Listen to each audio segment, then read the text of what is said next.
एक गांव में रामू नाम का एक गरीब लेकिन ईमानदार आदमी रहता था। उसका शरीर बहुत दुबला पतला था और उसकी हालत देखकर कोई भी यह अंदाजा लगा सकता था कि वह कितनी मुश्किल जिंदगी जी रहा है। रामू के पास बस एक ही चीज थी जो उसकी सबसे बड़ी पूंजी थी, उसकी दुबली पतली गाय। वह गाय भी इतनी कमजोर थी कि उसकी पसलियां तक दिखाई देती थी, लेकिन रामू के लिए वही गाय सब कुछ थी, उसकी रोजी रोटी, उसका सहारा और उसका सच्चा साथी। हर सुबह रामू उस गाय को खेतों में लेकर जाता, उसे प्यार से घास खिलाता और उसके दूध से थोड़ा बहुत कमाकर अपना गुजारा करता।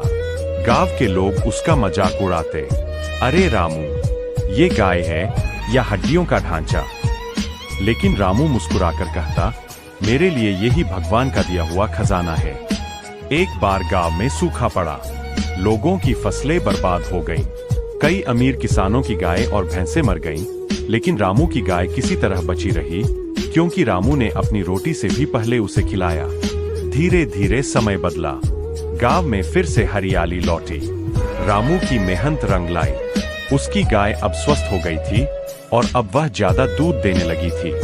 गांव के वही लोग जो उसका मजाक उड़ाते थे, अब उससे दूध खरीदने आने लगे। एक दिन गांव के प्रधान ने रामू से पूछा, रामू, तूने अपनी हालत में कैसे बदलाव लाया?